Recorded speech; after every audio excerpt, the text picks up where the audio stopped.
तो कुशल और दिव्यांशी की कहानी एक ऐसे मोड़ पर आ गई है जहां दोस्ती एक चौराहे पर खड़ी है। एक लंबी खामोशी टूटने वाली तो है, पर सवाल यह है कि क्या इसकी कीमत एक नई चुनौती होगी? चलिए देखते हैं इस कहानी में आगे क्या होता है। दिव्यांशी का बस एक जवाब, और उस एक जवाब ने कुशल को एकदम सोचने पर मजबूर कर दिया है। मतलब अब आगे करना क्या है? ये जो चुप्पी है दोनों के बीच, इससे तोड़ने का सही तरीका क्या हो सकता है? यही सबसे बड़ा सवाल है। तो कई दिनों के तनाव और उथल-पुथल के बाद आखिरकार कुशल ने फैसला कर ही लिया कि अब और इंतजार नहीं करना है, अब तो हिम्मत भरा कदम उठाना ही पड़ेगा। तो होता क्या है, अगले ही दिन क्लास में कुशल हिम्मत करके सीधा दिव्यांशी के पास पहुंच जाता है और बात शुरू करने के लिए बहाना क्या बनाता है? हिंदी का होमवर्क। था तो ये छोटा सा सवाल ही, पर इसके पीछे बहुत हिम्मत लगी थी, ये तो पक्का है। पर दिव्यांशी का जवाब सुनकर कुशल एकदम हैरान रह गया।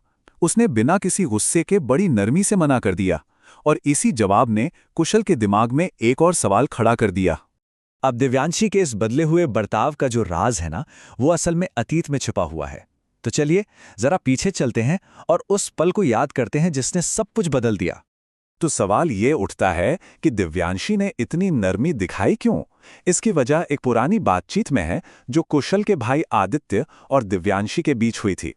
तो दिव्यांशी की शर्त ना बहुत ही सीधी सादी थी। उसने कुशल के भाई आदित्य को साफ साफ बता दिया था, वो खुद मुझसे आके बात करे तो मैं बात करूंगी। मतलब वो कुछ और नहीं, बस कुशल के एक कदम उठाने का इंतजार कर रही थी। तो सारी गलतफहमी की जड़ असल में बस एक इंतजार था। दिव्यांशी बस ये चाहती थी कि पहल कुशल की तरफ से हो, और जैसे ही कुशल को ये बात पता चली, उसे लगा कि अरे, इस रिश्ते को सुधारने का रास्ता तो अब भी खुला है। और बस इसी एक एहसास के साथ उनकी वो जो टूटी हुई दोस्ती थी, वो फिर से जुड़ने की राह पर चल पड़ती है। और फिर क्या था, दोस्ती को पटरी पर लाने का सिलसिला शुरू हो गया।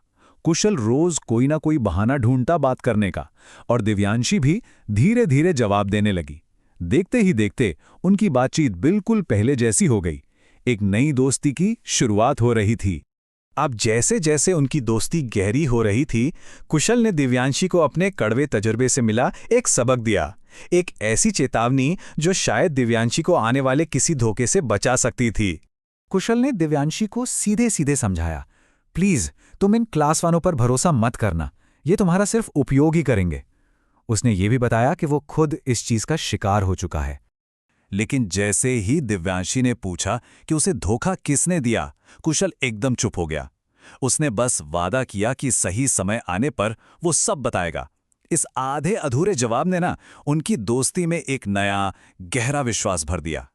दोस्ती तो धीरे धीरे वापस आ रही थी, लेकिन इस इमोशनल सफर की एक बहुत भारी कीमत चुकानी पड़ रही थी।